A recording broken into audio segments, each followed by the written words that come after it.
Hello everyone, welcome to the channel. काफ़ी time के बाद हम फाइनली ये अपना बिजनेस स्टडीज क्लासेस को कंटिन्यू कर रहे हैं। एक्चुअली बीच में बहुत सारी डिफिकल्टीज हुआ मेरे पर्सनल प्रोफेशनल लाइफ को लेकर। तो सब कुछ तो भगवान की दुआ से अभी ठीक हो गया है। मैं बहुत परेशान था। आप लोगों को जो प्रॉमिस किया था ये बिजनेस स्टडीज का सीरीज आगे बढ़ाऊंगा, आप लोगों को पूरा क्लासेस कराऊंगा, वो नहीं करा पा रहा था। मैंने जैसे कि ये पहले 3 वीडियो शूट किया था, मतलब इस बिजनेस स्टडीज का चैप्टर, पहला चैप्टर का 3 पार्ट, तो इसी को कंटिन्यू कर रहा हूँ आज। इसी को कंटिन्यू करेगा। और आज हम ये जो पहले किया था हमारा 3rd वीडियो में, जो बिजनेस इंडस्ट्री और कॉमर्स को कैसे अलग अलग सेक्टर में डिवाइड किया जाता है उसको ही हम करेंगे। तो उसको करने के लिए पहले जो हमने समझा था, देखिए ये बिजनेस स्टडीज का चार्ट दिखा दिया था आपको। इसमें से इंडस्ट्री कॉमर्स बोले थे, और इंडस्ट्री को प्राइमरी सेकेंडरी और टर्शरी में डिवाइड किया जाता है, उसको फिर से अलग अलग सेक्टर में डिवाइड किया जाता है, उसी को ही हम समझेंगे। और कॉमर्स वाला पार्ट हम नेक्स्ट वीडियो में लाएंगे। तो चलिए शुरू करते हैं आज का ये वीडियो। तो पहले देख लेते हैं हमारा प्राइमरी इंडस्ट्री। प्राइमरी इंडस्ट्री क्या होता है और प्राइमरी इंडस्ट्री को कैसे पढ़ेंगे। प्राइमरी इंडस्ट्री अगर क्वेश्चन में आए व्हाट इज प्राइमरी इंडस्ट्री या प्राइमरी इंडस्ट्री का डेफिनेशन या ऐसा कुछ, तो आप ये वाला लिख सकते हैं। Primary industry this include all those activity which are concern with extraction and production of natural resource, reproduction and development of living organism and etcetera, plants etcetera. Sorry. तो प्राइमरी इंडस्ट्री वो इंडस्ट्री है जो natural, जो product होता है natural resource से, कुछ हमारा रिसोर्स एंड डेवलपमेंट में काम में लगे ऐसा कुछ जो चीजें हैं वो एक्सट्रैक्ट करके उनको फर्दर प्रोसेस करके उनको रॉ मटेरियल से कुछ फिनिश गुड करना है। तो वो तो सेकेंडरी इंडस्ट्री का काम हो जाएगा। तो प्राइमरी इंडस्ट्री का सिर्फ काम है कि उनको एक्सट्रैक्ट करना। ठीक है, ये जो बहुत सारे एक्टिविटीज है, जैसे कि यहाँ पर हम प्राइमरी इंडस्ट्री को फर्दर 2 इंडस्ट्री में डिवाइड करते हैं, जैसे कि extractive industry and genetic industry. Extractive industry क्या होता है? दिस इंडस्ट्रीज एक्सट्रैक्ट और draw products from natural sources. This industry include farming, mining, lumbering, hunting and fishing operation. ठीक है, ये जो एक्सट्रैक्टिव इंडस्ट्री है, ये इंडस्ट्री हमें ये जो नेचुरल सोर्सेस होता है, नेचुरल सोर्सेस से हमको एक्सट्रैक्ट या ड्रॉ करता है। जैसे कि हम लोग फार्मिंग होता है, फार्मिंग, उसके बाद माइनिंग, लंबरिंग, हंटिंग, फिशिंग, तो ये सब में डील करता है। उसके बाद हमारा सेकंड टाइप हो गया genetic industry. Genetic industry, this industry are engaged in breeding of plants and animal for their use in further reproduction. Poultry farming and fish hatchery also come under this industry. तो जो genetic industry होता है वो engage होता है breeding of plant and animal का use करना और उनसे रिप्रोडक्शन करना। रिप्रोडक्शन मतलब जैसे कि समझ लो पोल्ट्री फार्मिंग हो गया, उसके बाद फिश हैची, ये सब उसका एक एग्जाम्पल बनाया गया है। ठीक है, प्राइमरी इंडस्ट्री में हमको वही समझना है। प्राइमरी इंडस्ट्री क्या होता है? प्राइमरी इंडस्ट्री में बस नेचुरल जो रिसोर्स होते हैं, सोर्सेस होते हैं, उनसे हमको एक्सट्रैक्ट करना है, या फिर उनसे हम जो सोर्सेस हम लाते हैं वही बोलते हैं। उसके बाद सेकेंडरी इंडस्ट्री। ठीक है, अभी जान लेते हैं हमारा सेकेंडरी इंडस्ट्री। सेकेंडरी इंडस्ट्री, ये इंडस्ट्री बहुत इंपॉर्टेंट रोल प्ले करता है हमारा इंडस्ट्री सेक्टर पे। ये सिंपली सेकेंडरी इंडस्ट्री उन इंडस्ट्री को कहा जाता है जो उन मटेरियल्स का यूज करती है जो प्राइमरी सेक्टर से एक्सट्रैक्ट या ऑब्टेन किया जा चुका है। सिंपल लैंग्वेज में समझिए, प्राइमरी इंडस्ट्री हमें रॉ मटेरियल प्रोवाइड करती है और सेकेंडरी इंडस्ट्री उन रॉ मटेरियल को प्रोसेस करके यूजफुल प्रोडक्ट में कन्वर्ट करता है। ठीक है, तो जैसे कि नेचुरल रिसोर्स से हम एक्सट्रैक्ट करके, प्राइमरी इंडस्ट्री उन नेचुरल रिसोर्स से एक्सट्रैक्ट करके रॉ मटेरियल लाता है और उन रॉ मटेरियल का यूज किया जाता है सेकेंडरी इंडस्ट्री में, ताकि हमें फिनिश गुड्स बना सके। ठीक है, तो उससे अगर डेफिनेशन या फिर व्हाट इज सेकेंडरी इंडस्ट्री ना आए तो यह आप लिख सकते हैं, this are concern with using raw materials, using raw material which have been already been extracted at primary sector. This industry process such material to produce goods for final consumption or for further processing by other industry. For example, manufacturing of steel by way of further processing of raw iron which is sanded by primary industry. ये आप example भी दे सकते हैं, example कि primary industry ने हमें जो चीजें सेंड किया है रॉ मटेरियल, उससे हम यूज करके मैन्युफैक्चरिंग ऑफ स्टील का प्रोड्यूस कर सकते हैं। जो प्राइमरी इंडस्ट्री ने हमें रॉ आयरन सेंड किया है उससे हम स्टील बना सकते हैं। तो ये स्टील मैन्युफैक्चरिंग एक सेकेंडरी इंडस्ट्री का एक्टिविटी होता है। ठीक है, तो हमने ये सेकेंडरी इंडस्ट्री तो समझ लिया, अभी उसका फर्दर जाते हैं। चलिए, ये जो सेकेंडरी इंडस्ट्री है, सेकेंडरी इंडस्ट्री को फर्दर दो सेक्टर में डिवाइड किया गया है। एक तो मैन्युफैक्चरिंग इंडस्ट्री, एक कंस्ट्रक्टिव इंडस्ट्री। तो पहले हम मैन्युफैक्चरिंग इंडस्ट्री को समझ लेते हैं। ठीक है, मैन्युफैक्चरिंग इंडस्ट्रीज इंडस्ट्री का एक इम्पोर्टेंट पार्ट है। ठीक है, मैन्युफैक्चरिंग इंडस्ट्री वो इंडस्ट्री होती है जो रॉ मटेरियल को मशीनरी, टूल्स और लेबर की हेल्प से फिनिश गुड में ट्रांसफॉर्म करती है। मतलब रॉ मटेरियल कुछ और था और मैन्युफैक्चरिंग प्रोसेस के बाद हमें फिनिश प्रोडक्ट मिल गया। ठीक है, एग्जाम्पल जैसे कॉटन को रॉ मटेरियल मान लो। ठीक है, और कॉटन से प्रोसेसिंग और मैन्युफैक्चरिंग के थ्रू क्लॉथ बनाया जा सकता है। इसी तरह आयरन ओरे से स्टील प्रोड्यूस किया जा सकता है।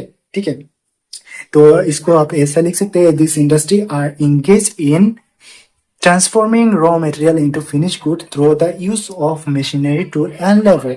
तो ये जो मैन्युफैक्चरिंग इंडस्ट्री है ना, मैन्युफैक्चरिंग फर्दर डिफरेंट टाइप में क्लासिफाई किया जा सकता है। और आज हम 4 इंपॉर्टेंट टाइप्स पढ़ेंगे। ठीक है, 4 इंपॉर्टेंट टाइप्स क्या होता है? Analytical industry, synthetical industry, processing industry and assembling industry. और असेंबलिंग इंडस्ट्री के बारे में सबसे पहला ये इंडस्ट्री के बारे में जान लेते हैं। एनालिटिकल इंडस्ट्री वो इंडस्ट्री होता है जहां एक ही मटेरियल को एनालाइज या सेपरेट करके डिफरेंट एलिमेंट या प्रोडक्ट ऑब्टेन किया जाता है। जैसे this industry analyse and separate different element from same material. एक मटेरियल से मतलब डिफरेंट एलिमेंट एक्सट्रा सेपरेट किया जा सकता है। जैसे कि क्रूड ऑयल से हमें क्या क्या मिलता है? जैसे कि पेट्रोल मिल सकता है, डीजल मिल सकता है। लेकिन ये पहले रॉ मटेरियल में क्या था? क्रूड ऑयल था। क्रूड ऑयल से हमने एक्सट्रैक्ट करके क्या क्या निकाल दिया? हमने पेट्रोल निकाल दिया, डीजल निकाल दिया। उसके बाद सिंथेटिकल इंडस्ट्री जो होता है वो एनालिटिकल इंडस्ट्री के ऑपोजिट होता है। This industry combine various ingredient into a new product, for example cement and textile. Synthetical industry वो इंडस्ट्री होता है जो डिफरेंट इंग्रेडिएंट को कॉम्बाइन करता है, कॉम्बाइन करके उसे एक न्यू प्रोडक्ट में बनाता है। जैसे कि सीमेंट हो गया या फिर टेक्सटाइल वो बनाता है। तो वही है हमारा सिंथेटिकल इंडस्ट्री। आप क्वेश्चन में ये दोनों का डिफरेंस भी पूछ सकता है, एनालिटिकल एंड सिंथेटिकल, तो इसका आपको आंसर देना आना चाहिए। ठीक है, तो उसके बाद हमारा 2 बज गया, processing industry and assembling industry. Processing industry, this industry involve successive stage for manufacturing finish product, for example sugar and paper sector. Processing industry वो इंडस्ट्री होता है जो बहुत सारा एलिमेंट या एक एलिमेंट को प्रोसेस करके उससे एक नया प्रोडक्ट बनाता है। ठीक है, जैसे कि शुगर एंड पेपर। तो शुगर बनाने से पहले वो शुगर केन को प्रोसेस करना पड़ता है बहुत सारे मशीन्स या फिर लेबर यूज करके। उससे शुगर केन से शुगर तक बनाया जा सकता है। या फिर पेपर पकड़ लो, पेपर भी हम प्रोसेसिंग के द्वारा बनाया जाता है। उसके बाद आ गया आपका assembling industry. This industry assemble different component parts to make a new product, for example car, computer and television. तो असेंबलिंग इंडस्ट्री क्या होता है? असेंबलिंग इंडस्ट्री बहुत सारा जो प्रोडक्ट होता है जो ऑलरेडी बन चुका है, तो उन सब कंपोनेंट या प्रोडक्ट को एक साथ कंबाइन करके एक न्यू प्रोडक्ट बनाया जाता है।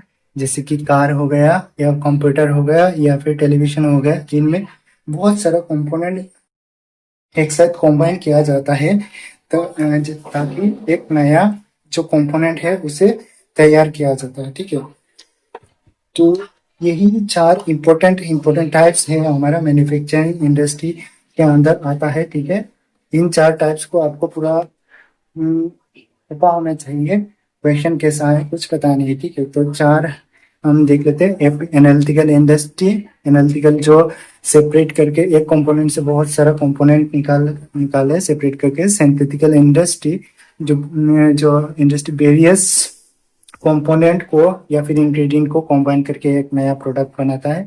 उसके बाद आ गया प्रोसेसिंग इंडस्ट्री, जो एक लॉन्ग प्रोसेस स्टेज होता है, डिफरेंट स्टेज से जाकर एक नया प्रोडक्ट बनाता है। ठीक है, और लास्ट में आ गया असेंबलिंग इंडस्ट्री। असेंबलिंग इंडस्ट्री होता है डिफरेंट पार्ट्स या कंपोनेंट्स को कंबाइन करके एक नया प्रोडक्ट बनाता है। ठीक है, ये आ गया आपका असेंबलिंग इंडस्ट्री। उसके बाद लास्ट में मैन्युफैक्चरिंग इंडस्ट्री देखा था अभी। कंस्ट्रक्शन इंडस्ट्री, कंस्ट्रक्शन इंडस्ट्री देख लेते हैं। This industry are involve in the construction of building, dam, bridge, road, well and tunnel and canal, engineering, article skill and important for this. ठीक है, तो अब आते हैं ये सेकेंडरी नेक्स्ट टाइप पर कंस्ट्रक्शन इंडस्ट्री।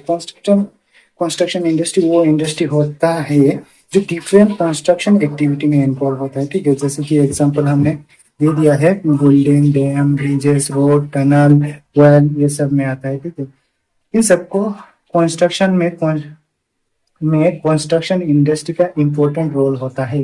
इन सबका कंस्ट्रक्शन में कंस्ट्रक्टिव इंडस्ट्री का इम्पोर्टेंट रोल होता है। और इस टाइप के इंडस्ट्री में इंजीनियरिंग स्किल, आर्किटेक्चर स्किल का इम्पोर्टेंट रोल होता है। फॉर एग्जांपल, एक बिल्डिंग कंस्ट्रक्ट करने के लिए सिर्फ मटेरियल होना इनफ नहीं है। ठीक है, मटेरियल जो आता है हमारा प्राइमरी इंडस्ट्री से या फिर सेकेंडरी इंडस्ट्री से, उसका होना इनफ नहीं है। ठीक है, तो उसके लिए planning, engineering, designing, architecture knowledge भी रिक्वायर होता है। ठीक है, तो एग्जाम में अगर कंस्ट्रक्शन इंडस्ट्री का क्वेश्चन हो तो डिफरेंट से एग्जाम में अगर कंस्ट्रक्शन इंडस्ट्री का क्वेश्चन आए तो डेफिनेशन के साथ 3 या 4 एग्जाम्पल डेफिनेटली मेंशन करना। ठीक है, एग्जाम्पल भी जरूरी होता है। उसके बाद हमारा आ जाता है लास्ट और फाइनल, ये जो टर्शियरी इंडस्ट्री होता है। This industry are also known as service sector. ये जो टर्शियरी इंडस्ट्री होता है इसे हम सर्विस सेक्टर भी कहते हैं। ठीक है, service sector is concern with providing support and services to primary and secondary industry या फिर सेक्टर, क्योंकि ये प्राइमरी और सेकेंडरी सेक्टर में सर्विस प्रोवाइड करता है।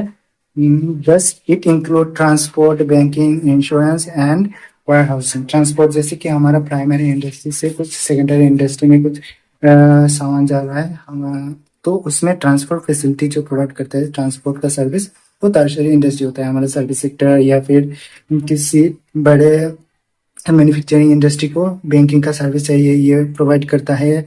इंश्योरेंस का, उसके बाद गोडाउन के लिए वेयर हाउसिंग का सर्विस सेक्टर, ये सब टर्शियरी इंडस्ट्री हमारा प्रोवाइड करता है। तो ये जो टर्शियरी इंडस्ट्री आता है ये बहुत इंपॉर्टेंट रोल प्ले करता है हमारा इंडस्ट्रियल सेक्टर में। ठीक है, हम ये हमारा पूरा चैप्टर को एक बार रिवाइज कर लेते हैं, क्या क्या पढ़ा है देख लेते हैं। तो पहले ही प्राइमरी सेक्टर से शुरू करते हैं। प्राइमरी सेक्टर नेचुरल रिसोर्स और रॉ मटेरियल प्रोवाइड करता है। इसके बाद हमारा सेकेंडरी सेक्टर रॉ मटेरियल को प्रोसेस करके गुड प्रोड्यूस करता है। ठीक है, प्रोड्यूस करता है। उसके बाद हमारा टर्शियरी सेक्टर आता है। टर्शियरी सेक्टर क्या करता है, बैंकिंग, इंश्योरेंस, वेयर हाउसिंग जैसे सपोर्ट करता है, सर्विसेज प्रोवाइड करता है। सपोज एक कंपनी स्टील मैन्युफैक्चरिंग कर रही है। ठीक है, एग्जांपल एक समझ लीजिए, एक कंपनी स्टील प्रोड्यूस कर रहा है। आयरन और प्राइमरी सेक्टर से आया, स्टील मैन्युफैक्चरिंग सेक्टर का एक्टिविटी है। और स्टील को ट्रांसफर करने के लिए ट्रांसपोर्ट सर्विसेज, ट्रेनिंग के लिए बैंकिंग सर्विसेज, रिस्क के लिए इंश्योरेंस और स्टोरेज के लिए सर्विसेज होगी, ये टर्शियरी सेक्टर प्रोवाइड करती है।